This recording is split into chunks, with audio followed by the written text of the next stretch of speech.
인권 증진을 모색하겠습니다.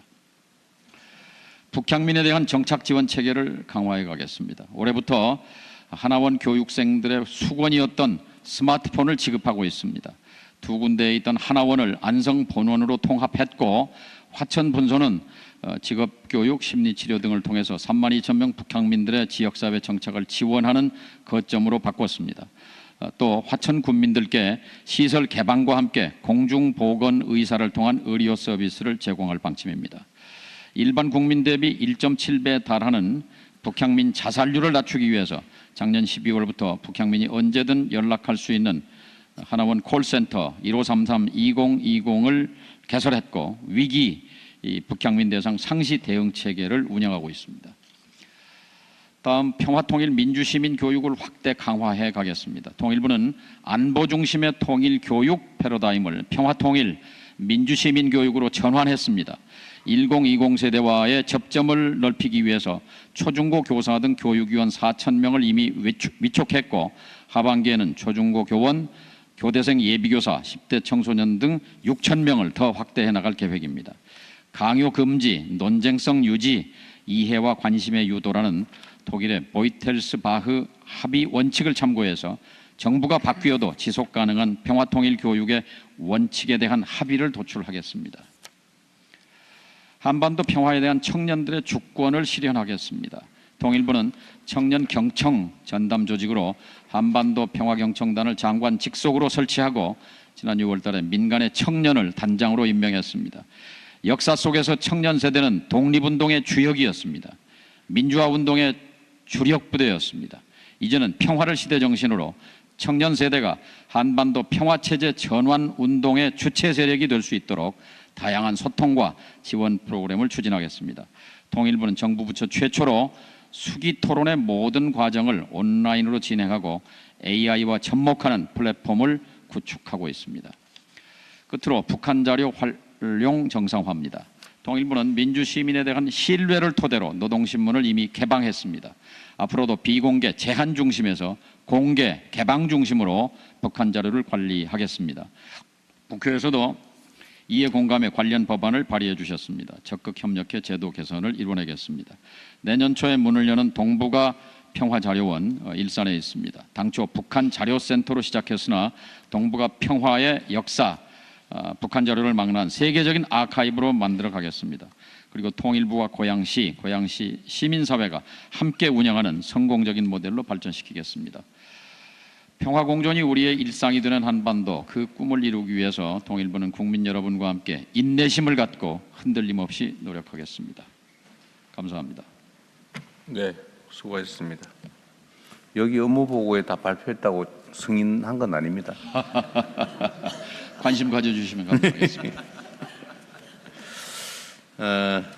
우선은 최근에 제가 이 마이너한 자료들 속에서 봤는데, 이게 동북아 평화 자료원이라고 하는 게 아마 그거 뭐였군요. 북한 자료를 뭐 전시하기 위해서 뭐 수백억을 들였다, 완전 빨갱이들이다 이거 뭐 이런 공격을 하고 있던 게 바로 이건 뭐예요? 예, 그래서 개념과 내용을 바꿨습니다. 원래 그 건설공사장에 북한 정보자료센터라고 써져 있어서 지나다니는 사람들이 무슨 북한 도서관이냐 이렇게. 맞아요. 북한 도서관 만들라고. 맞아요. 뭐 이렇게 했는데 수백억 쓴다. 작년에 우리 정부 들어오면서 이거를 지난 근현대사 100년 동안의 한반도를 중심으로 남북, 한중, 한미, 한일, 한러 관계, 그리고 북미, 북러, 북중, 북일, 이 지난 100년의 현대사에 관한 자료의 보고, 전시, 교육, 연구, 이런. 네, 알겠습니다. 이게 종합 아카이브로 계획을 했습니다. 우리 정부 들어서 시작한 일이 아닌 모양이네요. 예, 저지난 정부에서 시작했습니다. 저지난 정부면 어디? 문재인 정부 때 시작한 겁니다. 문재인 정부 때 시작해서 그러면은 윤 정부 때는 중단됐던 거예요? 아니, 계속됐습니다. 북한 정보자료센터. 그게 이제 면제부가 되겠네요. 윤 정부 때 시작했던 게 북한 인권센터입니다.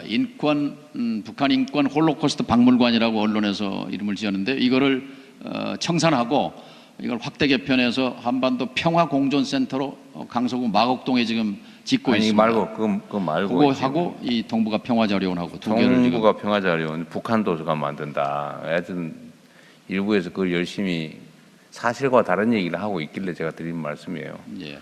근데 이게 꽤 나름 뭐 근거가 있는 것처럼 유포되고 있더라고요.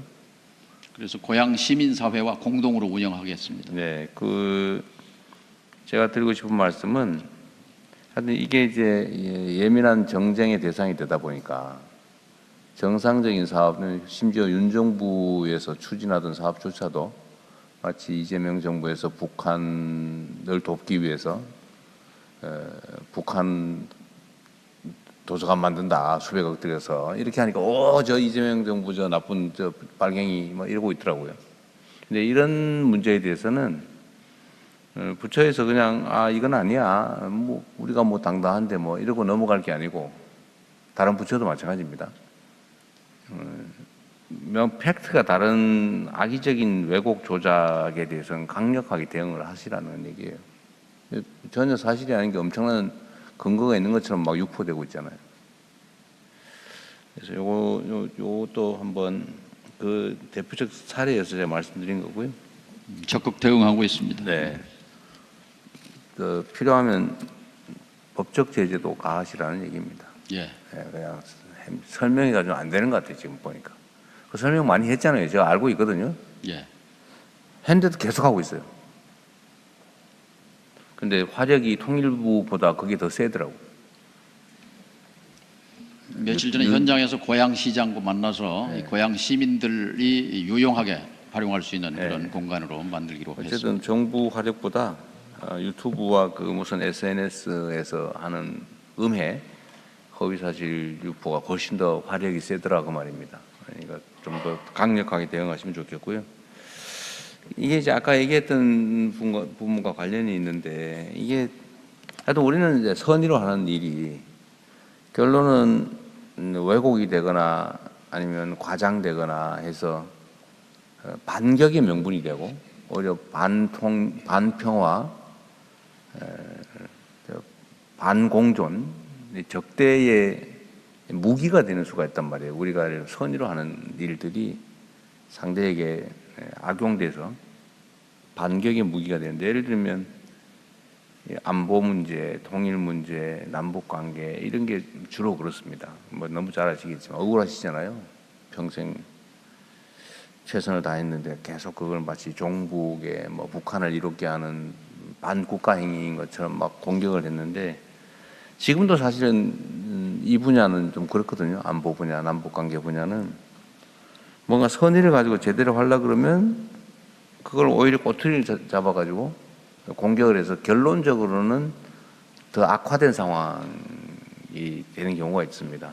지금 예를 들면 남북한 공식 명칭 불러주기 이게 논쟁의 여지가 있는 일이고 당연히 선의로 하는 일이고 관계 개선을 위한 일이라고 확신하고 하시는 걸 텐데 이게 아마 얼마 전에도 논쟁이 한번 됐던 것 같아요. 한번 말씀하셨다가 한번 심하게 반격당했죠. 그래서 이 말씀드렸던 것처럼 우리가 좋은 가치와 이상을 가지고 있지만 이게 뭔가 표현에 꼬투리가 잡혀가지고 이제 막 정쟁으로 이게 막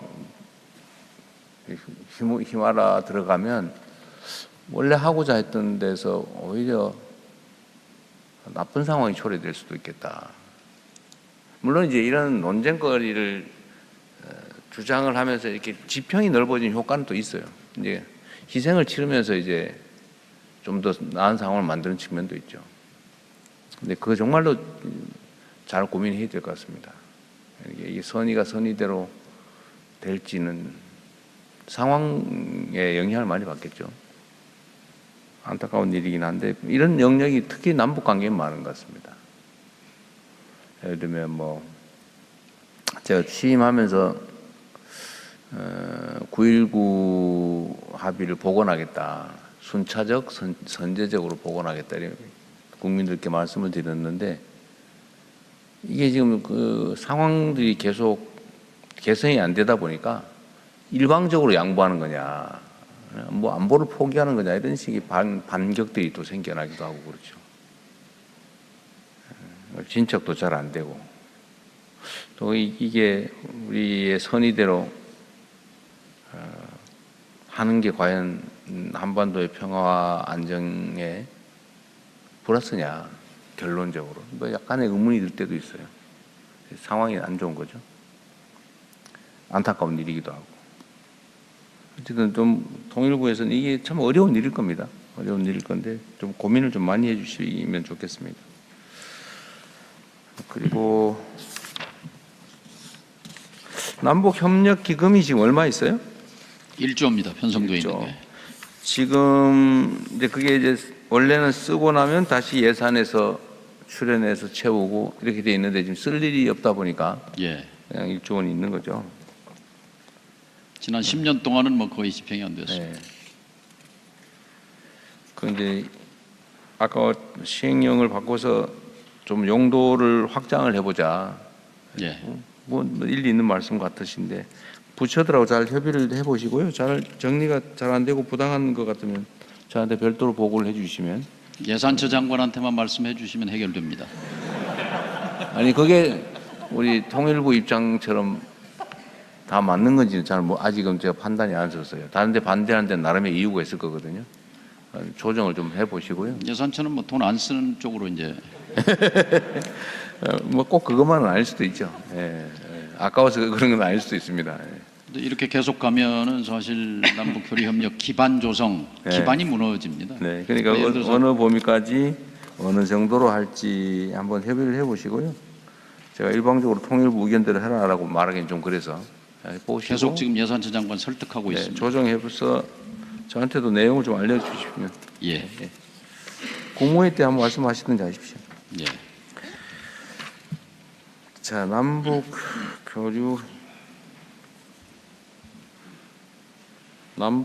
협력 지원 협회 이런 것도 있고 북한 이탈 주민 지원 재단. 네, 이거 열심히 해주시고요. 이거 좀 오늘 업무 보고 받을 게 너무 많아가지고 자 국방부 준비된 거 있으면 하시죠. 네, 국방부입니다. 국방부는 올해 전반기 동안 국민의 신뢰를 회복하고 군 본연의 사명에 충실한 국민의 군대로 거듭나기에 전심 전력을 다해왔습니다. 동시에 대한민국을 우리 스스로 지켜낼 수 있도록 전시작전 통제권 회복, 핵추진 잠수함 건조, 군구조 개편 등 자주국방을 위한 토대를 마련하기 위해 모든 역량을 집중하였습니다.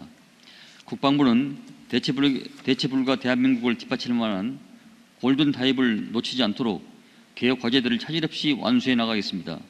보고에 앞서 올해 전반기 국방정책의 성과를 담은 동영상을 먼저 시청하겠습니다.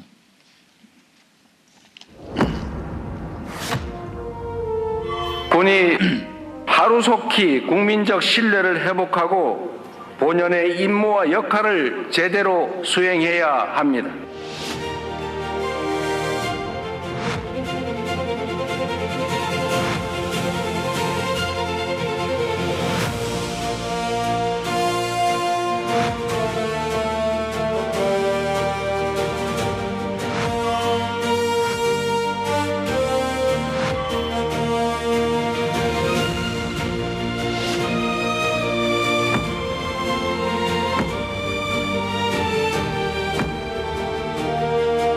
급변하는 안보 환경에 능동적으로 대응하려면 자주 국방은 필연입니다.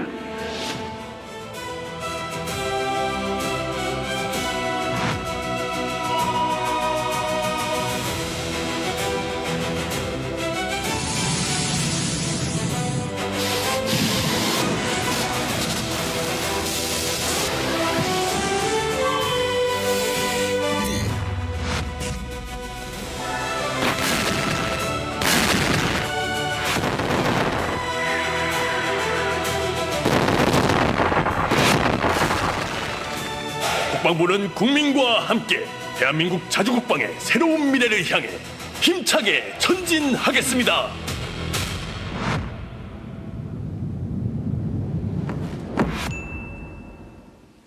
네, 국방부의 올해 전반기 구체적인 성과와 향후 추진 계획을 보고드리겠습니다. 국방부는 내란 이후 국민의 군대로 거듭나기 위해서 내부 수사와 고강도 감사를 통해서 약 200여 명의 관련자를 대상으로 인사, 징계, 형사조치 등 신상필벌을 하였습니다. 군 정보기관이 본연의 임무에 전념할 수 있도록 방첩사를 해체하여 국방방첩본부와 국방보안지원단을 신설하고 국방조사본부로 안보 수사 기능을 이관하였습니다. 또한 개헌법 및 시행령 개정을 완료하였으며 민주주의 헌법수호 교육 강화 등 전방위적 쇄신을 통해서 국민군대 재건을 위한 기반을 마련하였습니다.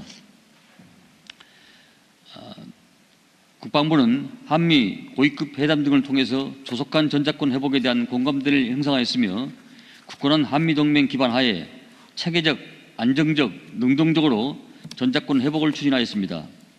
후반기에는 조속히 로드맵을 완성하고 FOC 검증을 완료되면 전작권 회복 시기를 건의하는 등 속도감 있게 추진해 나갈 것입니다. 또한 연내 연특사를 상설하고 내년에는 마지막 남은 연정사를 상설하여 전 세계 어디에도 존재하지 않는 육, 해, 공군, 해병대 특전사 등 6개의 연합 구성군 사령부를 구축함으로써 연합 방위태세를 더욱 공고히 하겠습니다. 올해 5월 대한민국 핵추진 잠수함 개발 기본계획을 발표하고 6월부터 핵연료 확보를 위한 대미 협의에 착수하였습니다. 국방부는 핵추진 잠수함 검조를 속도감 있게 이행하기 위해 추진 체계를 구축하고 국가적 차원의 정책 방향을 설정하는 데 주력하였습니다. 향후에는 26년까지 핵추진 잠수함 특별법을 제정하고 27년까지 핵추진 잠수함 원자력 안전규제 기반을 조성하겠습니다. 또한 미국과 협의하여 핵연료를 확보하고 IAEA 협의를 통해서 핵연료 관리 체계를 정립하는 등 핵추진 잠수함 사업을 본격적으로 추진하기 위한 법적 제도적 기반을 27년까지 완비해 나가겠습니다. 우리 군은 올해 군 정찰위성 KF-21, 고위력 미사일 등 36개 핵심 무기 체계에 대한 전력화를 추진하였으며 북핵 위협 증대에 대비 현대전 양상에 반영한 한국형 삼축 체계 고도화를 추진 방향을 정립하였습니다. 후반기에는 한국형 삼축 체계 고도화를 위해서 예산을 적극 확보하고 현대전 양상 분석을 통한 작전 개념 보완과 함께 무기체계 성능 개량을 추진하여 우리 군은 주도의 북핵 미사일 억제 및 대응 역량을 획기적으로 강화해 나가겠습니다. 추가적으로 고출력 레이저를 활용한 로켓, 드론, 미사일 요격 체계 등 저비용 고효율의 첨단 무기 체계 개발도 가속화하고 있습니다. 기존 KMD 체계와 통합 운영하여 저고도, 중고도, 고고도에서 다양한 공중 위협으로부터 한반도 전역을 방어할 수 있는 복합 다층 방어 능력을 고도화하겠습니다. 초급 간부 기본급을 인상하고 장기본부 간부를 위한 적금을 신설하였으며 군 복무 기간 중 독서 활성화를 통해서 생산적인 군 복무와 국가적 경쟁력 향상을 위한 한 손으로는 총, 한 손으로는 책, 병영 독서 활성화 프로젝트를 추진하는 등 군인 복무 여건을 획기적으로 개선해 나가고 있습니다. 향후 29년 목표인 하사 연봉을 4천만 원 인상을 28년으로 1년 앞당길 수 있도록 노력하고 있으며 예비군 훈련도 30년을 목표로 33만 원을 인상하여 병역 의무 청년에 대한 보상과 처우를 강화하겠습니다. 또한 생활 인프라가 갖춰진 거점 지역에 대규모 타운형 주거단지를 조성하는 등 군인의 특별한 희생에 걸맞는 특별한 보상과 복무 여건을 마련하겠습니다. 2045년을 목표로 국방 촉 인력 구매는 약 50만 명 수준으로 조정하겠습니다. 부대 구조는 유무인 복합 부대 중심으로 전평시 활용 가능한 구조로 개편하며 첨단 전력과 전 연역 능력 및 예비군 전력을 강화하는 AI 첨단 과학기술 기반의 군 구조안을 마련하였습니다. 향후 국방개혁위원회 심의를 통해서 국방개혁 기본계획 승인을 건의하고 승인 시 국민개변제 기반하에 병역 대상자가 현역병 또는 기술 집약형 부사관을 선택하는 선택적 모병제 도입을 고려하여 2030년까지 1단계 개편을 추진하겠습니다. 이를 통해서 병역자원 감소와 전쟁 양상 변화를 고려한 스마트 정예 강군을 육성해 나갈 것입니다. 준사군 체제 개편을 위해서 해병대 역할과 책임을 명확히 하는 국군 조직법 개정안을 마련하는 한편 해병 사단의 작전 통제권 전환 및 해병 작전사령부 창설에 필요한 조치들을 추진하고 있습니다. 이를 위해서는 국군 조직법 개정안의 연내 통과를 추진하고 28년까지 육군에서 해병대로 작전 통제권 전환과 해병 작전사령부 창설을 목표로 국가 전략기동부대로서 해병대 이상을 정립해 나갈 것입니다. 국방부는 과기부와 협업을 통해서 국방 환경 데이터를 반영한 국방 특화 AI 모델을 개발 중에 있습니다. 또한 첨단 전력을 고도화하고 신속한 확보를 위해 노력하는 등 민, 관, 군 협업을 통해서 AI, 드론, 유무인 복합 체계 확산을 위한 토대를 마련하였습니다. 향후 국방 AX 거점 5개소를 구축하고 국방 AI 가속화 사업을 본격 추진하여 국방 AI 확산, 국방 첨단 전력 사업 개정 추진, 기술 역량 갖춘 인재 과학기술병을 선발하여 복무할 수 있는 드론 연구부서를 구축, 실증 전담 부대 확대 및 군 훈련장을 개방을 통해서 민간 드론 기술 발전에 기여하는 등 첨단 기술을 신속하게 국방 분야에 적용하여 스마트 강군을 구현해 나갈 것입니다. 국군사관학교 창설입니다. 민간군 자문위 운영과 카이다 연구 등을 기반으로 각군 사관학교, 민간 전문가, 유튜브, 다양한 언론 매체 등을 통해서 각계각층의 의견을 수렴하여 국군사관학교 창설 기본계획을 수립하였습니다. 기본계획 발표 후 국방부, 합참, 각군본부 작전사 등 대령급 이상 주요 지휘자를 대상으로 정책 설명회를 시행 중에 있으며 군내 공감대 형성을 위한 노력을 지속하고 있습니다. 향후 8월 중 공청회 등을 통해서 열린 자세로 국민들의 의견을 경청하고요. 세부 계획을 수립 발표하고 국군사관학교 설치법 제정도 연내 추진하겠습니다. 이를 통해 국민의 공감대를 형성하는 가운데 최첨단 국군사관학교 창설을 추진해 나가겠습니다. 그간 접경지역 주민들은 군사시설 규제에 묶여 지역 개발에 소외되는 등 많은 불편을 감내해 왔습니다. 군의 작전 여건을 보장되는 가운데 지역 주민들의 오랜 수고를 해결하기 위해 민통성 조정 방안을 마련하고 군사시설별 필요한 보호거리와 작전 요소를 고려하여 보호구역을 최적화하는 등 민군 상생 차원에서 군사시설 규제 개선을 과감히 추진하고 있습니다. 후반기 작성성 검토 후 순차적으로 보호구역을 해제하고 27년부터 통제수단을 보완하여 단계적으로 민통선을 조절하는 등 군사작전의 실효성을 보장하고 국민 편익을 증진하겠습니다. 지난 6월 한미 간 소파 특별합동위원회를 통해서 의정부에 위치한 캠프 스탠리 탄약고 부분 반환에 합의하였고 지자체에서 주민 편익 시설 개발 등 미군 공여직 조기 반환을 통해서 지역 개발의 추진 동력을 확보해 나가고 있습니다. 앞으로도 연합토지관리계획 협정에 따라서 경기 북부 미군 기지 조속한 반환을 추진하며 반환 공여지가 지역의 새로운 성장 거점이 되도록 지역 정부의 개발 계획을 지원하고 필요한 경우 국방부가 주도하여 전문기관과 함께 반환 공여지 개발을 추진하겠습니다. 광주 국무원 이전 사업은 민간군 육자 협의를 통한 관계기관 간의 긴밀한 협의를 진행하였습니다. 이를 통해 예비 이전 후보지를 무한으로 선정하는 등 광주 군공항 이전 사업 착수를 통한 지역 개발의 추진 동력을 확보했습니다. 향후 관계기관과 적극적으로 협업하여 지원 사업을 구체화하고 올해 말까지 최종 이전 부지를 선정토록 하겠습니다. 또한 안보 공백이 발생하지 않도록 노력하면서 무한호 이전을 정상적으로 추진하여 정부의 메가 프로젝트 사업을 속도감 있게 적극 지원하고 광주 군공항 부지가 새로운 성장 거점으로 전환될 수 있도록 발판을 마련하겠습니다. 시간상 다음은 참고, 워낙 국방부가 일이 많아서 참고 자료를 해주시면 감사하겠습니다. 이어서 병무청장께서 보고 주시기 바랍니다. 네, 병무청 보고 드리겠습니다. 공정하고 투명한 병무행정은 국가 안보를 바치는 근간이며 국민과의 신뢰를 다지는 첫걸음입니다. 병역이행의 공정성을 높이고 굳건한 안보태세 확립을 지원하기 위한 하반기 중점 추진 과제를 보고 드리겠습니다. 먼저 병역 면탈 예방 및 단속을 강화하겠습니다. 인터넷상에서 병역 기피, 감면 등을 조장하는 허위 불법 정보를 모니터링하고 적기에 차단할 수 있는 통합 대응 체계를 구축 운영하겠습니다.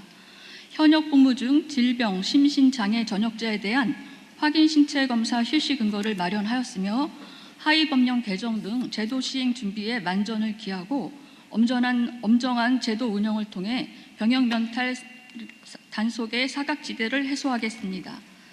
또한 입영 의무 면제 연령 등을 상향하는 병역법 개정을 추진하여 국외에서 장기 체류한 뒤 병역 의무 종료 연령이 지난 후 귀국하는 등 제도를 악용한 병역 회피를 방지하겠습니다.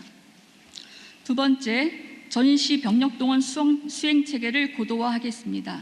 동원 지정 최적화를 위해 전시 입영부대 배치 등 모의 지정 시스템을 구축하여 내년부터 운영할 예정입니다. 향후에는 AI를 적용한 지능형 시스템으로 발전시켜 나가겠습니다. 현재 예비군 훈련을 위해 군과 병무청에서 각각 수행하고 있는 훈련 통지, 소집 연기 등 행정 업무를 병무청으로 일원화하여 군은 전투 임무에 집중할 수 있도록 지원하겠습니다. 또한 관계기관과 협업을 통해 전시 상황에서 전투 식량과 식수 등 지원 물자를 확보하고 동원 예비군의 우선 통행을 지원하여 신속한 병력 동원 환경을 조성하겠습니다. 병무청은 앞으로도 공정하고 정의로운 병역 이행 문화 정착과 전시 동원 태세 확립으로 신뢰받는 첨단 강군 지원을 위해 최선의 노력을 다하겠습니다. 감사합니다. 이어서 방위사업청장이 보고드리겠습니다. 방위사업청 업무 보고 드리겠습니다. 상반기에는 KF-21, MUAV 양산 1호기 등 핵심 무기 적기 확보, 국방반도체법 제정, 노르웨이 등 북유럽권과 중동, 동남아 권역 등에 대한 무기 수출 수주 성과가 있었습니다. 하반기 추진 계획입니다.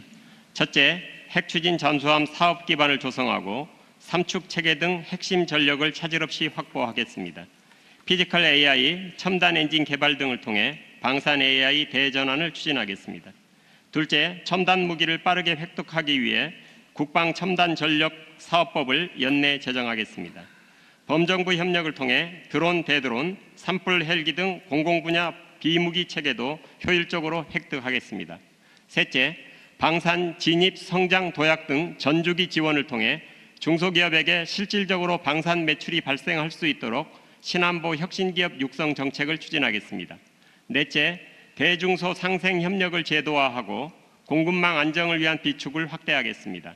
수출 경쟁력 확보를 위한 범정부 지원과 권역별 전략을 강화하겠습니다. 캐나다 잠수함 사업은 기대했던 결과를 얻지 못했지만 K방산의 기술력을 확인하는 계기였습니다. 정부와 군 산업계가 원팀이 되어 총력 대응했던 소중한 경험을 방산 경쟁력 제고의 계기로 삼겠습니다. 마지막으로 하나 대전 사업장 폭발 사고로 유명을 달리하신 분들의 희생이 헛되지 않도록 방산 종사자들의 생명과 안전을 확보하는 데 최선의 노력을 다하겠습니다. 이상입니다. 네.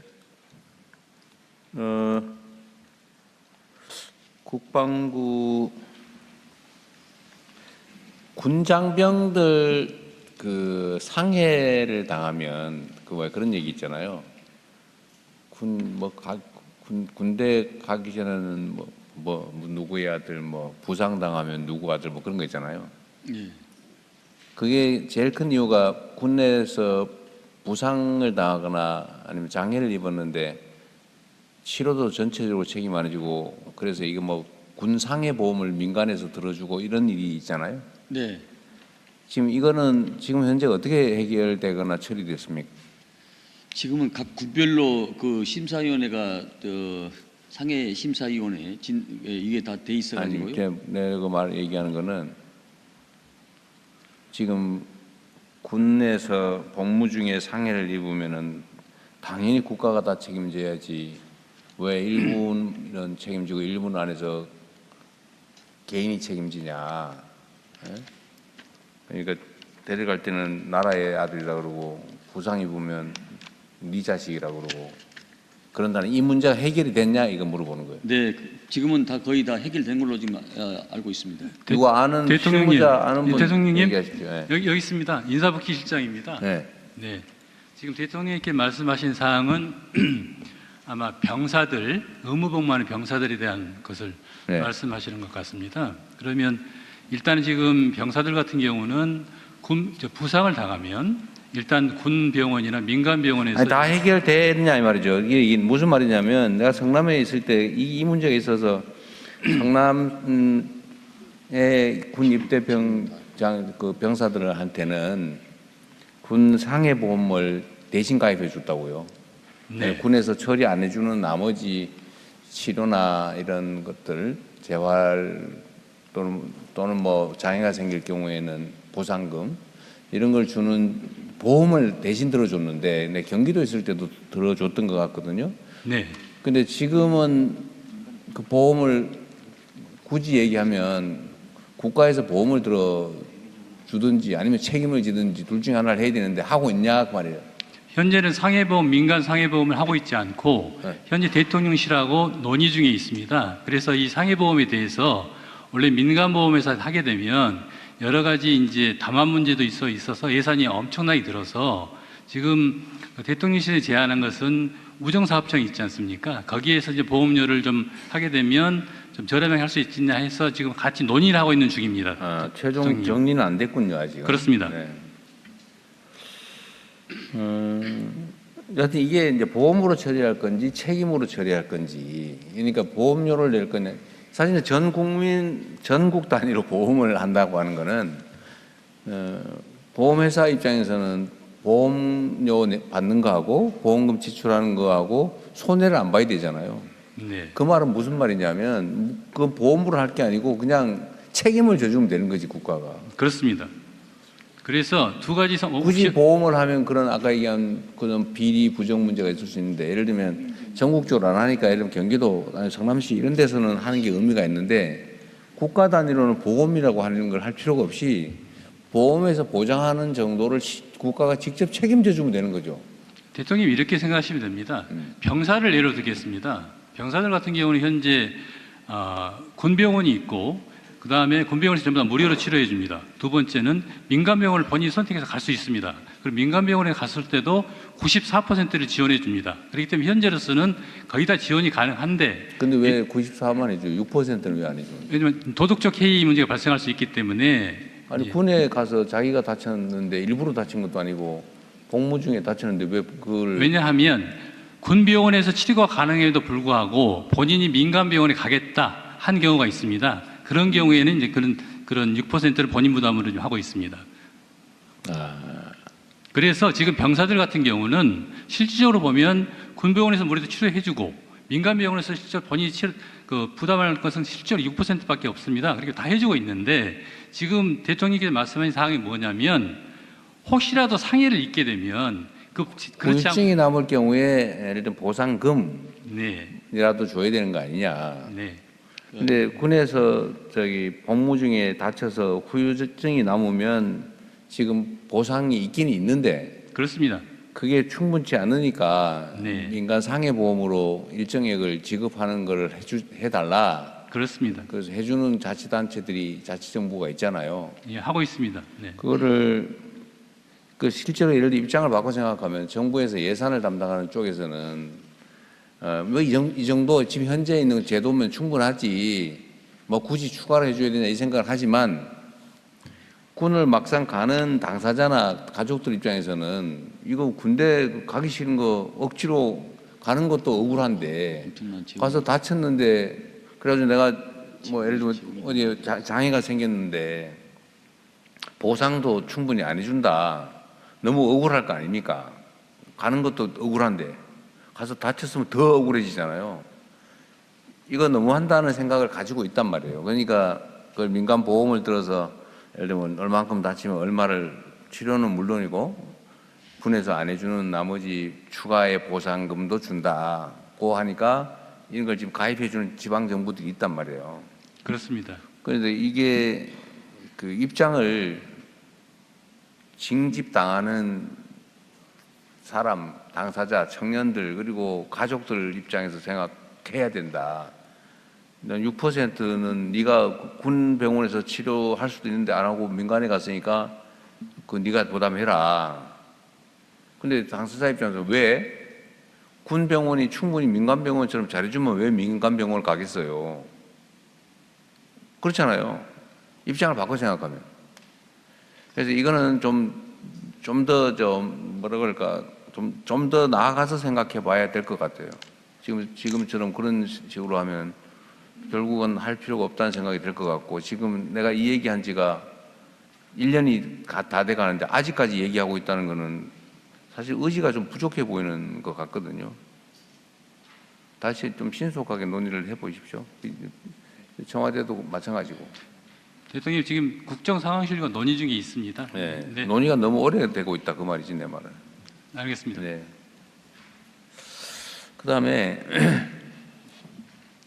미군 반환 공여지 반환 협상이 너무 늦어지는 것 같아요. 물론 국방부는 최선을 다하고 있는 건 아는데 사실 미군 입장에서는 지금 평택 기지를 우리가 돈을 엄청나게 들여가지고 다 지어줘서 입주를 했는데도 원래 그 전에 비워주기로 한 걸 아직도 안 비워주는 데도 많이 있고, 네. 비워주기는 했는데 그게 무슨 사후 절차가 안 됐다고 그러면서 사실상 우리가 못 쓰고 있고, 이런 건 진짜 문제 아닙니까? 지금 한두 해도 아니고.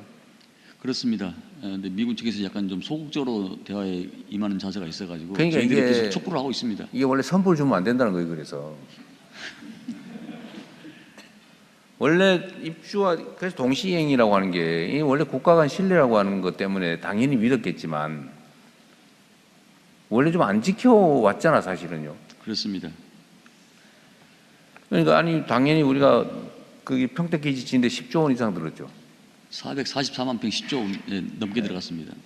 땅은 당연하고 그 외에 지금 추가로 드는 현금만 10조 원이 넘는 거 아니에요? 땅값까지입니까?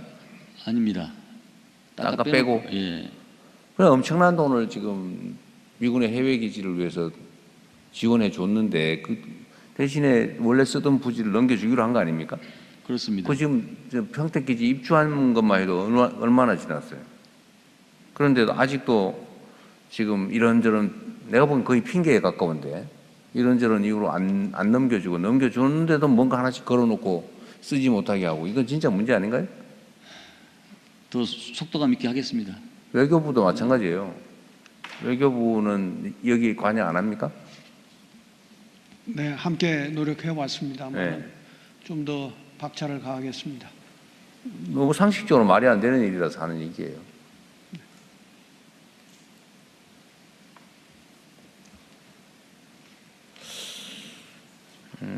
그리고 그 지금 통합 국군 사관학교 설치와 관련해서 논란들이 있는데 지금은 대한민국의 군사 쿠데타가 몇 번이었어요? 3번. 3번입니까? 예. 다 육군에서 벌어진 일이죠. 육사 출신들이 하는 일이죠. 네. 거기에 대해서 책임을 물은 일이 있습니까? 없었습니다. 쿠데타를 무려 3번이나 한 중심이 육군 사관학교인데 한 번도 책임을 묻지 않았죠. 그렇습니다. 앞으로 또 할 수도 있잖아요.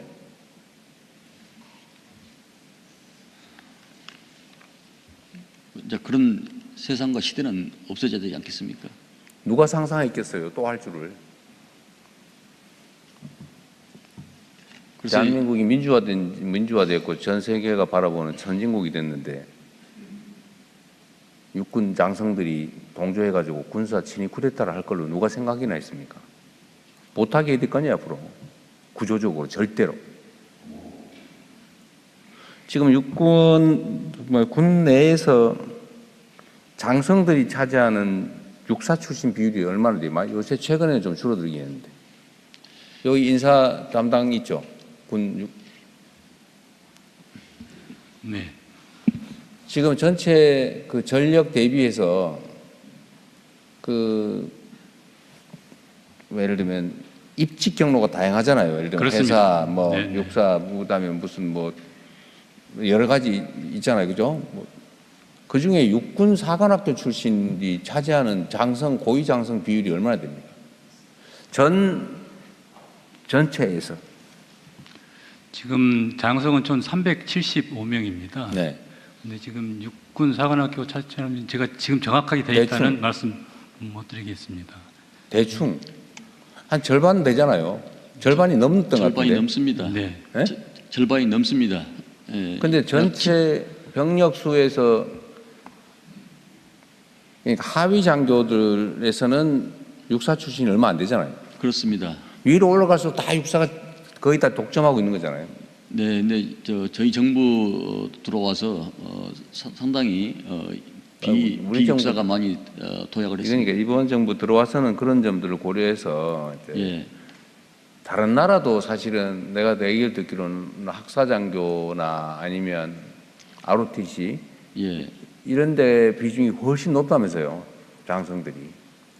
근데 우리나라는 고위 장성들은 거의 다 육사 아닙니까? 이때까지. 그렇습니다. 군사 쿠데타를 벌이고 나라의 헌정 질서를 통째로 파괴하는 행위를 3번씩이나 저질렀는데도 아니면 최소한 그 이전에 2번씩이나 저질렀는데도 여전히 압도적인 위치를 차지하고 있었잖아요. 그러니까 또 하죠. 성공했으면 어떻게 됩니까? 상상할 수 없을 것 같습니다. 성공했으면 주민자치센터에 옛날처럼 육군 대위들이 가서 전부 다 뒤에서 회전의자 돌리면서 감시하고 있었겠죠. 각각의 언론사에 전부 다 무슨 그때는 하사관들이 했습니까? 부사관들 가가지고 찍찍 긋고 인터넷 검열하고 했을 거 아닙니까? 그런 일들이 벌어졌는 그 핵심 중심이 육군사관학교였는데 책임을 한 번도 물은 일이 없죠. 그래서 군구조 개편과 여러 가지 정보사 정보기관도 과감한 최초의 개편과 해체가 있었습니다. 그러니까 말이에요. 어쨌든 이거를 이미 지난 일이고 진압됐다고 그냥 적당히 넘어갈 일은 아니죠. 책임감을 가지고 추진하겠습니다.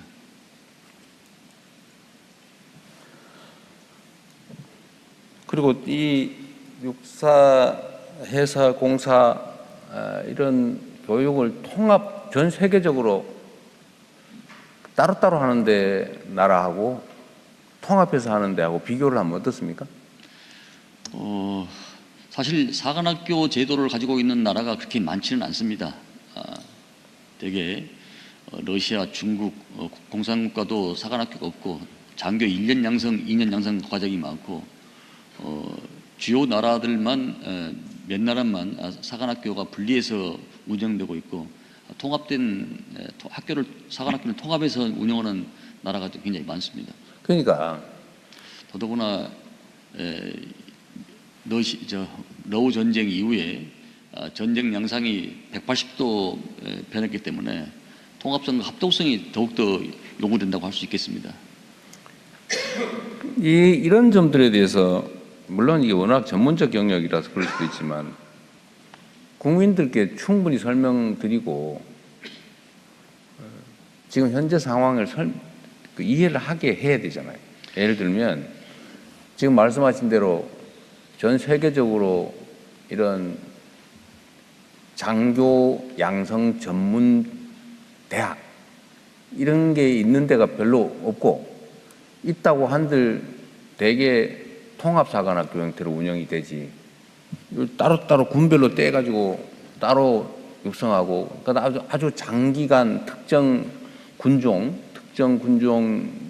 그 장교들이 군대를 거의 압도적으로 장악하고 가끔씩은 군사 쿠데타를 일으켜가지고 그 나라를 절단을 내고 난 다음에도 아무런 책임도 안 지고 이런 경우가 있습니까? 통합을 하면 이럴 가능성이 좀 줄어들죠. 가장 중요한 것은 이번에 우리 정부가 추진하고 있는 것은 합동성과 전문성을 더더욱 고도화시키면서 첨단 과학 사관학교를 만든다는 데 있습니다. 여러 가지 규모의 경제 면에서 그 방향으로 가는 게 맞겠다는 것이 다수의 생각을 많이 가지고 있다고 할 수 있겠습니다. 거의 대다수의 군 장병들은 정말로 국가에 충성하고 군인으로서의 소명을 충실하게 잘 이행하지 않습니까? 네. 근데 그 중에 일부가 가끔씩은 때를 지어가지고 이런 절대로 용서 못할 일을 벌이잖아요. 그런 소지를 없애야 될 거 아닙니까? 꼭 사람이 나빠서가 아니라 기회가 주어지고 유인이 생기면 넘어가는 거죠. 그럴 수 없는 합리적인 교육 시스템이 꼭 필요하겠다. 네, 국민들이 그만할 때 그만해도 되겠다라고 할 때까지 이해와 설득을 구하고 정진하겠습니다. 그리고 신속하고 강력하게 하세요. 근데 얘기만 하고 하다 보니까 자꾸 이러잖아요. 진척 속도가 조금 그렇습니다. 빨리 하자.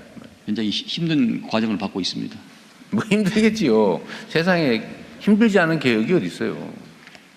당연히 힘들죠. 대통령님, 저 왼쪽 45도에 있는 네. 국방부 정책실장이 몇 가지 그래요? 말씀드리겠습니다.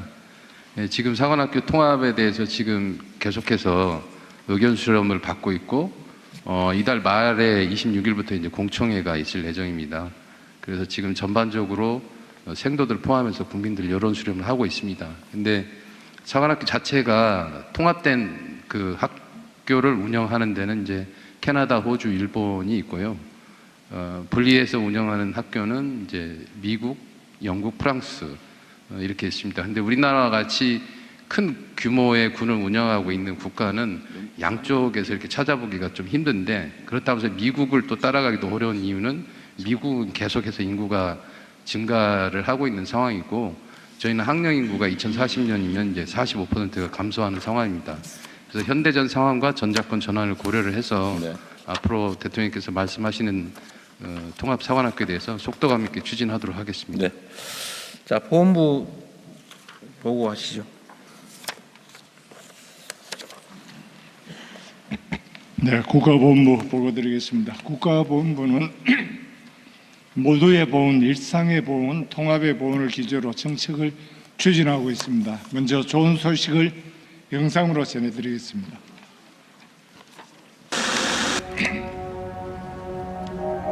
시련은 있었지만 절망하지 않았다. 상처 입었지만 주저앉지 않았다. 불가능이라 했지만 포기하지 않았다.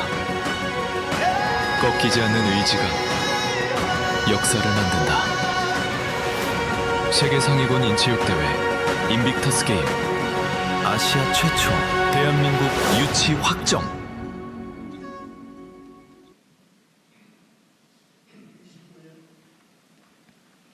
(29년) 아시아 최초로 세계 상위군인 올림픽이라 불리는 인빅터스 대회를 대전에서 개최하게 되었습니다.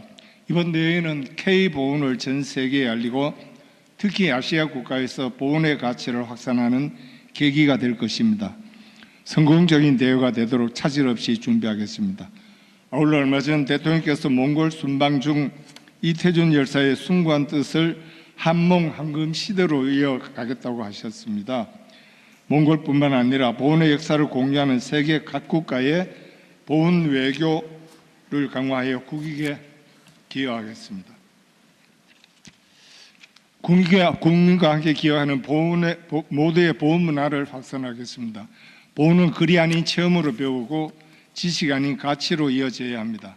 신입 공무원과 중고등학생을 대상으로 현장 중심의 살아있는 보훈 교육을 적극 확대해 나가겠습니다. 국내에서는 독립기념관, 호국기념관, 민주묘지 등을 활용한 체험형 프로그램, 국외에서는 상하이 임시정부 청사 등 사적지 탐방을 확대하겠습니다. 그동안 대통령께서 여러 번 강조하셨던 국립효창 독립공무원과 관련해서는 얼마 전 국민의힘 소속인 서울시장, 용산구청장, 용산구 국회의원, 이웃인 마포구 국회의원을 만나서 사업을 적극적으로 추진하기로 하였습니다. 사업을 차질 없이 준비하여 독립운동의 역사성과 상징성을 담은 대표 공간으로 조성하겠습니다. 또한 유네스코에서 올해를 김구 탄생 160주년 기념해로 지정했습니다. 8월 29일 탄생일 기념 주간에는 광화문 미디어 전시를 비롯해 현수막 개첩, AI를 활용한 홍보 영상 제작, 세미나 개최 등 다양한 대국민 참여 행사를 진행하겠습니다. 일상 속에서 헌신을 기억하고 감사하는 일상의 보훈입니다. 연간 23만 명의 청년들이 군 복무를 마치고 전역합니다. 현역은 국방부가, 전역 후에는 보훈부가 책임지는 시스템을 만들어 가겠습니다. 관련 내용은 영상으로 준비했습니다. 대한민국 군대 시계는 거꾸로 간다? 아닙니다. 군 생활은 사라지는 시간이 아닙니다. 군 복무기간만큼 청년정책 수혜기간 연장을 추진하겠습니다. 복무기간은 경력이 되고 공공부문 호봉과 임금에도 반영됩니다. 전역은 끝이 아니라 새로운 시작입니다. 그 시간은 사라지지 않습니다. 나라를 지킨 시간, 이제는 당신의 미래가 됩니다. 본의료 접근성을 강화하겠습니다. 현재 1025개인 위탁 의료기관을 매년 200개씩 늘리겠습니다. 올 10월부터 한의원 13개도 신규로 지정합니다. 아울러 조기 위험 예측과 스마트 병동 등 AI를 적극 활용하여 보훈병원을 혁신하겠습니다. 다음 보훈을 통해 우리 사회를 하나로 잇는 통합의 보훈입니다. 대한민국의 독립을 위해 헌신하신 분들을 적극적으로 찾아내어 포상 인원을 600명까지 늘리겠습니다. 그리고 그동안 공적은 인정되었으되 행적 미상으로 소원하지 못한 분들이 3,800여 분이 있습니다. 이분들도 적극적으로 포상하도록 하겠습니다. 무연고 6.25 전사자분들과 유가족 없이 사망한 5.18 유공자분들도 정부가 가족이 되어 직권으로 등록하겠습니다. 올해 3월부터 참전 유공자의 배우자 생계지원금 제도가 시행됩니다. 제도를 잘 모르거나 신청이 어려운 경우라도 정부가 먼저 찾아 모든 분들이 혜택을 받도록 하겠습니다. 17,000명 대상자 중 현재 11,000명이 이 신청을 해서 혜택을 받고 있습니다. 국민이 공감하는 보상과 예우를 실현하겠습니다. 대통령께서 수차례 강조하신 특별한 희생에는 특별한 보상이라는 원칙하에 독립유공자법 개정을 통해 독립운동을 하면 3대가 망한다는 말 대신 독립운동을 하면은 3대가 보상을 받도록 했습니다. 그리고 4와 6대까지 내려가더라도 최소 2대가 보상을 받도록 했습니다. 이에 더해 민주유공자법이 국회 본회의 통과를 앞두고 있습니다. 법이 통과되면은 민주묘역을 국가관리묘역으로 지정하고 의료와 요양 혜택을 받도록 준비를 하겠습니다. 현재 국가보훈부의 가장 큰 현안 과제인 참전 유공자들에 대한 사항을 말씀드리겠습니다. 병장 월급이 22년 68만 원에서 현재 205만 원으로 대폭 인상되었던 사례와 참전 수당이 17년 22만 원에서 18년 30만 원으로 대폭 인상된 사례를 참고해서 참전 유공자들이 현장에서 체험할 수 있도록 유공자들이 재정당국과 협의해서 참전 수당을 올리도록 하겠습니다. 이 점에 대해서는 대통령께서 각별한 관심을 표명해 주시길 간곡하게 부탁을 드립니다. 마지막으로 친일재산관리, 보훈심사, AI 도입 등 국민 정서가 괴리되지 않도록 제도를 개선하겠습니다. 보훈가족 지원을 위한 보훈자산도 내실로 하겠습니다. 2008년부터 사회 구지 매각 계획에 따라서 사회 유찰이 되었던 보훈기금의 유일한 수익 사업인 88 골프장 매각을 철회하고 라인홀을 증설하고 파크 골프장 개설을 통해 수익성을 높이겠습니다. 5년 동안 평균 해마다 129억 수익을 내었는데 연간 150억 이상 수입이 날 것으로 예상을 하고 있으며 발생한 수익은 고령 국가유공자 복지 지원에 사용됩니다. 국가보훈부는 모두의 보훈, 일상의 보훈, 통합의 보훈을 통해 대체 불가 대한민국 실현에 기여하겠습니다. 이를 위해 현재 정부 전체 예산 대비 2018년 2.28%에서 계속 그 비중이 줄어 올해는 0.89%인 국가보훈 예산 규모를 앞으로 2030년까지는 1%로 늘려나가도록 노력하겠습니다. 이상으로 보고를 마치겠습니다. 독립기념관은 어디 계세요? 예. 지금 독립기념관은 전임 관장이 재판 중이죠? 네, 그렇습니다. 그 업무는 두 분이 같이 합니까? 아닙니다. 제가 혼자 하고 있습니다. 전임자는 출근하지 못하고 있습니다. 네. 보수만 주라는 결론이 난 거예요? 네, 그렇습니다. 알겠습니다. 88 관광개발은 어떻게 되죠? 동비랑 옆에 있습니다. 네. 여기는 그 일반인 상대로 영업을 하는 건가요? 아니면 보훈 가족들한테 무슨 여기는 회원제 골프장입니다. 회원권을 판매해서 하는 데고. 그냥 일반 사업장이군요. 그렇습니다. 예. 그 이제 회원가로 할인될 수 있는 건 상위 군경. 약간의 혜택을 주는 예. 일반 사업장이네요. 예. 알겠습니다. 자, 이게 우리 국민참여단들 이제 의견을 제시하거나 말씀하실 기회를 드릴 텐데 가급적이면 아까 말씀드린 대로 요약해서 첫 번째 남자분. 네네. 기회 주셔서 감사합니다. 평택에서 온 해병 예비역 김덕주입니다. 우선 해병대의 오랜 염원이었던 준4군 체제 공약을 지켜주신 대통령께 감사의 경례를 드립니다.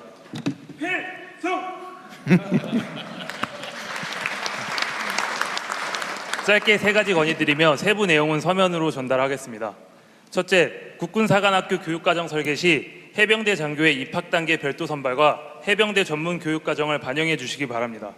해병대가 육해공 입체 상륙작전 및 국가 전략 기동작전을 수행하는 핵심 전력임에도 임관 직전에야 해병화 교육을 받는 현행 구조를 개선하여 입학 시점부터 해병대를 따로 선발하고 공통교육으로 합동성을 기르되 상륙 기동작전에 특화된 전문 교육이 이루어지는 제도를 설계해 주시기 바랍니다. 둘째, 부당한 명령을 거부하고 법과 원칙에 따라 정직하게 지휘할수록 오히려 악의적인 무고나 따돌림에 노출되고 진급에서도 외면받는 사례가 있습니다. 이러한 피해를 막기 위해 군 전체 무고 피해 실태 조사와 예방 교육을 실시하고 정직한 지휘관을 위한 보호제도 도입과 이를 전담할 기구 설치를 검토해 주시기 바랍니다. 셋째, 청년들이 국방 정책을 왜곡된 커뮤니티나 SNS로 먼저 접하지 않도록 그들이 선호하는 쇼폼 형태의 콘텐츠로 국방 개혁 및 제도 변화의 당위성을 적극 설명해 주시기 바랍니다. 국방의 주역인 청년들이 정책을 바르게 이해해야 불필요한 오해와 사회적 갈등을 줄이고 나아가 국방 개혁의 든든한 우군이 될 것입니다. 그리고 방금 대통령님과 국방부 문답에 짧게 첨언을 하자면 육사의 하나의 알짜에 해군의 옥포에 그리고 최근의 충안파처럼 이런 사조직과 특정 조직에 군 진급 인사가 영향을 받지 않았으면 좋겠습니다. 군 진급 심사의 투명성과 공정성을 높여주시고 우리 국방장관님 용기를 내시고 국민을 믿으시고 개혁의 속도를 내주십시오. 부탁드립니다. 그리고 마지막으로 업무 보고 끝난 후 대통령님께 못다한 이야기를 담은 편지를 전달드려도 될까요? 누가 받으세요? 네. 감사합니다. 네. 감사합니다. 다른 분 의견 듣겠습니다. 저 여기 앞줄에 모자 쓰신 여성분. 네. 네, 반갑습니다. 저는 울산에서 대통령님 대통령 선거 때 공업탑에서 같이 선거운동을 한 북구 여성의 고문으로 활동하고 있는 성경숙입니다. 먼저 이 자리에 초대해 주셔서 감사합니다. 제가 건의하고 싶은 것은 보훈가족도 위탁병원을 이용할 수 있게 법안 수정을 부탁드리기 위해서 참석하게 되었습니다. 부울경의 보훈병원이 부산 주례 보훈병원 하나뿐입니다. 다른 지역에는 하나 도시가 아니고 1개 도에 보훈병원이 하나씩 있는 걸로 알고 있는데 부산, 울산, 경남에는 부산 주례에 보훈병원이 하나뿐이 없습니다. 제가 사는 동네는 경주에 가까운 울산이라도 경주에 가까운 북구에 살기 때문에 보훈병원을 가기 위해서 5시간에서 6시간 걸려서 가야 되고 또 진료받기 위해서 한두 시간을 또 기다려야 됩니다. 근데 병원을 한번 가기 위해서 하루 종일 걸리는 겁니다. 친정 아버님은 6.25 참전용사로 지금 대전 현충원에 계시고 그 자녀들도 이제 노령체대가 돼가 70대가 되었습니다. 근데 그 병원까지 가기는 너무 힘이 들어요. 그래서 위탁병원을 이용할 수 있게 해달라고 10여 년을 보훈청에 옛날 지금 보훈부 되기 전에 보훈청에서부터 건의를 올렸습니다. 근데 답변이 국회에서 법안이 통과되어야 된다는 그 한마디뿐이 없습니다. 보훈가족에게 혜택되는 것은 병원비 60% 감면이 전부인데 그 혜택도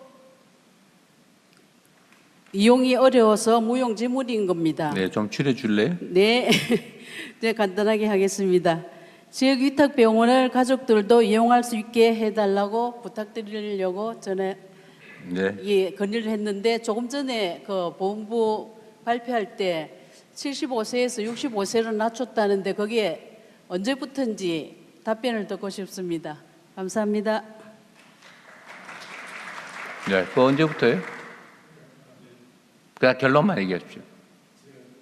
보훈병원은 준보훈병원은 현재 강원도하고 제주도는 올 12월부터 시작을 합니다. 다른 시도에 보훈병원이 없는 지역은 연차적으로 준보훈병원 제도를 도입을 합니다. 그리고 전국적으로는 복지부 장관과 협의를 해서 보훈카드만 가지면은 어느 병원에 갈 수 있도록 하는 것이 보훈 의료의 전국적인 목표입니다. 지금 그런 얘기가 아니고 지금 나이 낮춰주는 게 언제부터냐 그 말이잖아요.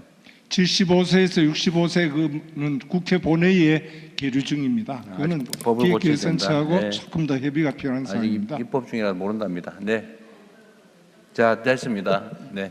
네, 저 시간 관계상 마지막 의견 받도록 하겠습니다. 마지막은 하면 너무 섭섭할 것 같고, 네, 좀 더 해보십시오. 네. 근데 최대한 간단하게 하세요. 뒷줄에 가운데 안경 쓴 남자분. 네.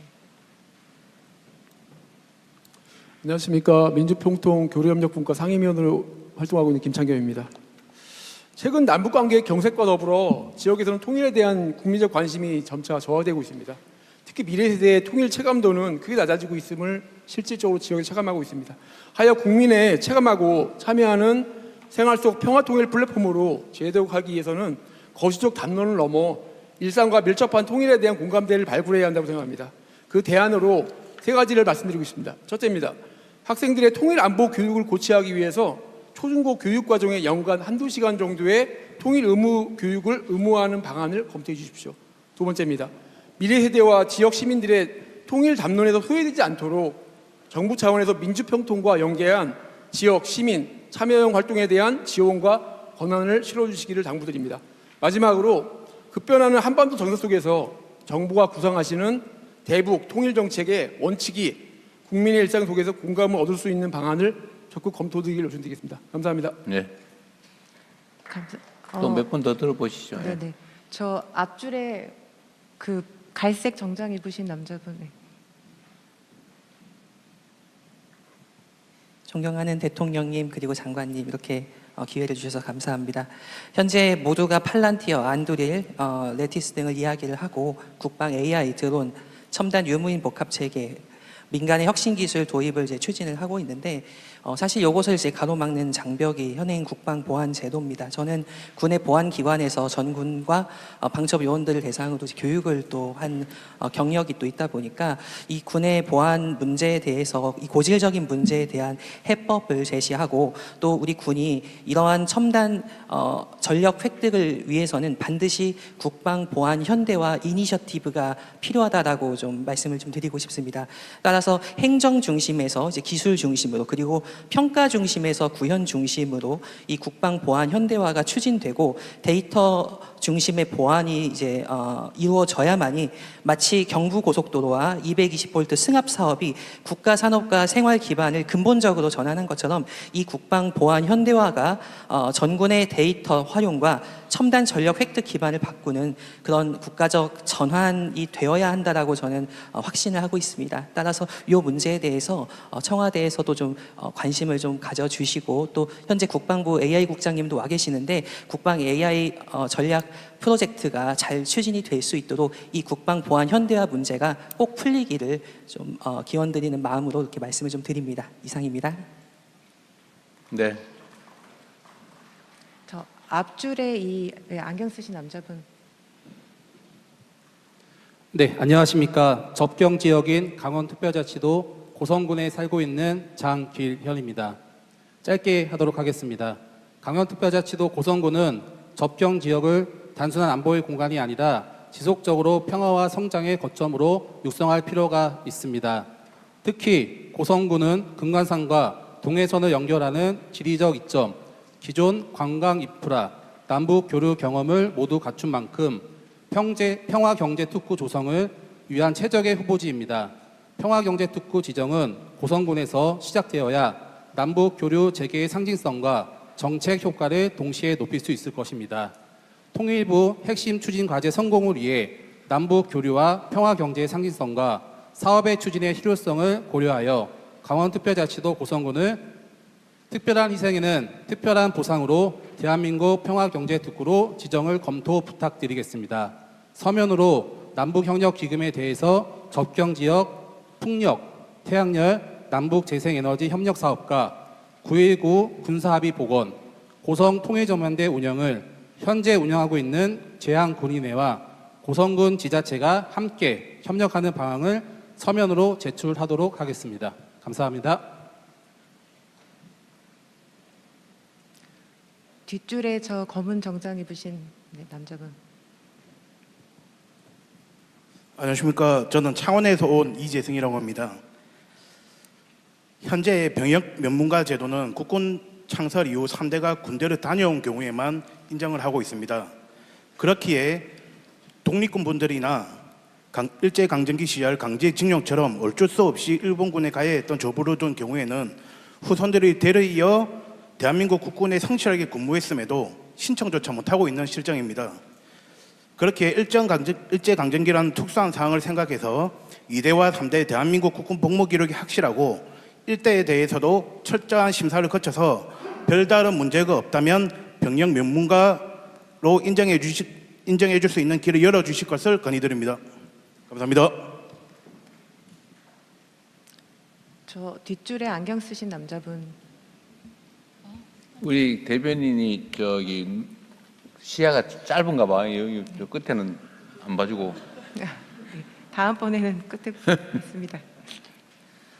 네, 안녕하십니까. 저는 한림대학교에 재학 중이고 민통선 경계 임무를 수행한 부대에서 육군 병장으로 전역한 강승현이라고 합니다. 저는 군 복무 중에 KCTC 훈련에 참여하면서 현대전에서의 전투력은 실제 전투가 이루어지는 창급 부대인 대대, 중대, 소대급 부대가 얼마나 잘 준비되어 있는지에 따라 결정된다는 점을 알게 되었습니다. 이를 위해서는 창급 부대에서 사용하는 기본 장비와 물자의 현대화가 그 어느 때보다 중요한 실정입니다. 제가 복무한 부대에서는 개량된 중대 통신병용 통신 장비도 노후화로 인해 운용에 어려움이 있었고 저장 화생방 장비, 물자 신뢰성 평가에서 교체가 필요하다고 판정된 유효기간이 지난 신경작용제 해독제, 20에서 30년 전에 각각 생산된 전투화 덮개와 보호의 역시 현재 각 장병들의 채용에 맞지 않음에도 낡아 제때 교체되지 못하고 있는 실정입니다. 물론 첨단 무기체계의 개발과 도입도 중요합니다.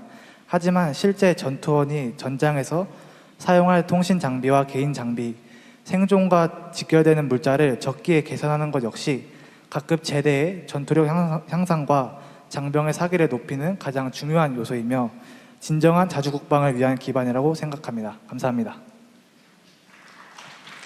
저 끝에 하얀 셔츠 입으신 남자분 마이크 드리겠습니다. 마지막 기회인 것 같습니다. 예, 우선 발언 기회 주신 우리 이재명 대통령님께 정말 감사드립니다. 아니 유일하게 흰 옷을 입고 있길래. 저는 경기도 김포시 통진고등학교에 재학 중인 고등학교 2학년 양희승이라고 합니다. 우선 제가 말씀드릴 거는 이제 짧고 굵게 두 가지 말씀드리겠습니다.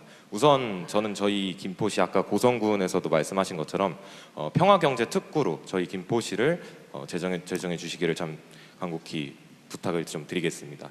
저희 김포시는 평화와 관련된 다양한 시설들이 구비되어 있고 애기봉에도 평화생태공원이란 게 조성이 되어 있습니다. 21세기 대한민국의 이재명 대통령님의 국정 철학에 맞는 김포시민 대도약을 위해서 그런 환경과 통일을 접목해서 다양한 시설들을 좀 운영하고 있다는 점 어필을 좀 드리겠고요. 그리고 저는 역사를 사랑하는 학생입니다. 역사를 이전에 정치를 관심 가지기 전부터 역사를 참 사랑해왔고, 따라서 이제 역사라고 하면 어떠한 사건이 배경이 돼서 다른 사건이 탄생을 하게 되는 것인데, 평화통일이라고 봤을 때 아까 청년층 2030 세대의 76%가 통일에 반대한다, 상호 공존을 원한다, 이렇게 통계가 나와 있습니다. 다만 이제 일제강점기에 대한민국을 지배했던 일본의 35년 통치가 잘못되었는가라고 물었을 때는 아마 대부분의 대한민국 국민, 청년층까지 포함해서 대부분의 대한민국 국민이 이것은 나쁜 것이다 라고 말을 할 것 같습니다.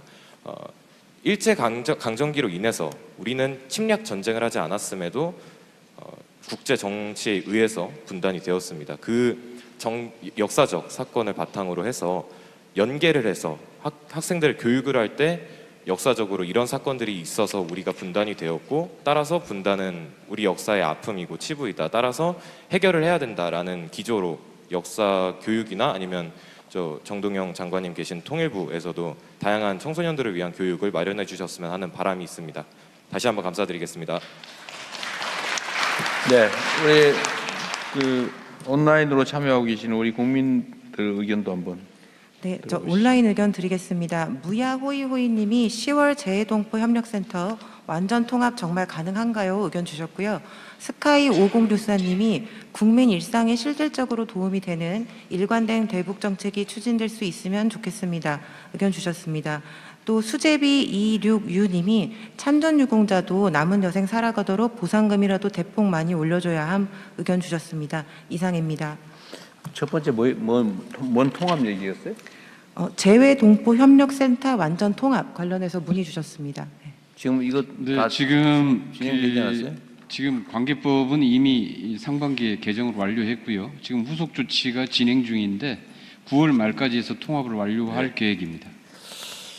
네, 뭐 시간이 많이 부족해서 아쉽긴 한데 제가 12시부터 또 보건가족들 전심 행사가 있어서 더 이상 지연하기가 어렵네요. 40분 지연되긴 했는데 하여튼 긴 시간 고생하셨습니다. 그리고 우리 공직자 여러분들이 어쨌든 지금 한 1년 지나는 이 과정에서 각자 맡은 역할을 최선을 다해주고 계셔서 많은 성과들이 있습니다. 공직자의 한 시간은 5,200만 시간의 가치가 있다. 공직자들 입장에서는 그냥 일상적인 종이 속에 있는 업무에 불과하겠지만 그 종이 안에 쓰여져 있는 사람들은 인생이 걸리거나 사업에 흥망이 걸린 매우 중요한 일들입니다. 이게 처음 공직을 시작할 때는 모든 일들이 귀하고 중하고 이렇게 생각되다가 이걸 평생 수십 년을 하다 보면 이제 좀 감각이 둔해지겠죠. 어쨌든 우리가 하는 일들은 수없이 많은 사람들의 삶이나 운명에 관련이 돼 있다는 생각으로 높은 책임감을 가지고 최선을 다해 주기 바랍니다. 수고하셨습니다.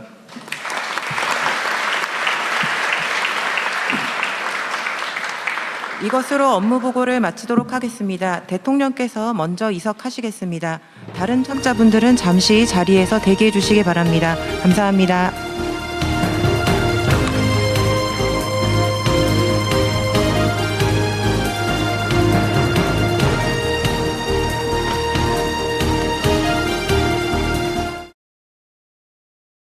일어나셔서 정면의 태극기를 향해 주시기 바랍니다.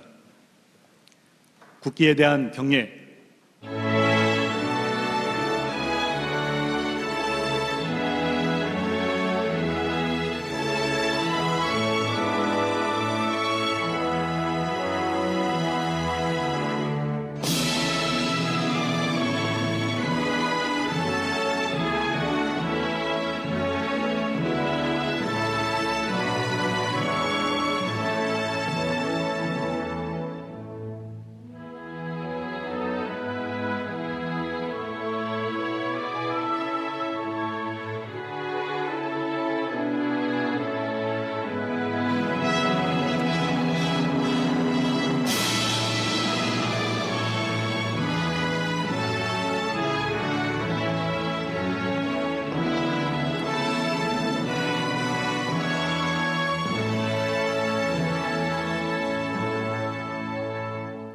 바로 모두 자리에 앉아주시기 바랍니다.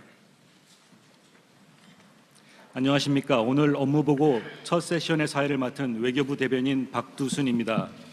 오늘 전체 업무보고는 국무조정실 및 10개 부처, 7개청 및 1개 위원회가 오전, 오후로 3번에 걸쳐 진행합니다. 오늘 행사는 하나의 행사로 국민 의례는 한 번만 실시함을 알려드립니다. 나를 위한 안내 같은데. 오전 업무보고는 나라의 평화, 국민의 자부심, 대체불가 대한민국이라는 슬로건 아래 외교부, 통일부, 국방부, 국가보훈부 및 3개 외청에서 업무 추진 계획을 대통령님께 보고드리겠습니다. 이번 업무보고를 시작하기에 앞서 대통령님의 모두 말씀이 있겠습니다. 네, 우리 사회자께서 제가 어제 실수한 걸 가지고 지금 미리 알려주는 것 같아요. 다시는 실수하지 말라고. 감사합니다. 자, 오늘 업무 보고 첫 순서는 글로벌 외교안보 강국의 도약을 이끌어가는 외교부, 통일부, 국방부, 보훈부입니다. 지금은 국제질서의 격변기입니다. 그렇기 때문에 책임과 역할이 더욱 막중해진 부처들이 바로 이 4개 부처라고 생각됩니다. 우리 대한민국의 대도약 그리고 지속적인 성장, 거기다 국민들의 더 나은 삶을 위해서는 한반도의 평화와 안정이 가장 중요합니다. 우리가 가끔씩은 매우 중요한 문제인 안보 문제를 잊어버리는 경우가 많습니다. 너무 중요하기 때문에 잊어버리는 거죠. 그러나 평화가 깨졌을 때 어떤 상황이 벌어지는지를 우리는 이미 가까운 과거에 경험했습니다. 그뿐만이 아니라 이 평화가 아니라 적대적 대결이 이 사회, 이 한반도를 지배할 때 어떤 상황이 벌어지는지는 가장 최근에 또 경험했습니다. 평화와 안정은 아무리 강조해도 지나치지 않습니다. 모든 것의 기초가 바로 평화와 안정이다라고 생각됩니다. 전에 우리 통일부 장관께서 말씀하셨던 건데 평화가 밥이죠. 평화가 곧 경제입니다. 또 한 가지 중요한 게 있어요. 이 4개 부처와 관계된 얘기인데 이 두 가지 영역이 워낙 중요하다 보니까 정치적 논쟁의 주제가 되는 경우가 많아요. 통상적으로 보면 외교 안보 정책들은 정쟁의 대상으로 삼지 않는 게 대부분의 선진국들의 상황이죠. 그런데 우리는 안타깝게도 가장 중요한 외교 안보 문제들이 정쟁의 대상이 됩니다. 그래서 사실은 이런 말씀 한번 드리고 싶은데 우리가 이념과 가치를 각자 가지고 있습니다. 사람들마다 다 다르죠. 또 집단적으로 또 대립하기도 합니다. 근데 각자가 가지고 있는 이념과 가치를 타인에게 강요하는 건 쉽지 않습니다. 그거는 일방적인 지배를 하고 있을 때도 일시적으로만 가능하죠. 그게 영속적이지 못해요. 타인의 이념과 가치, 이상들을 이제 억제시키고 나의 이상과 가치, 이념을 관철해내겠다고 마음먹으면 필연적으로 대립, 대결하고 반드시 또 충돌을 야기하게 됩니다.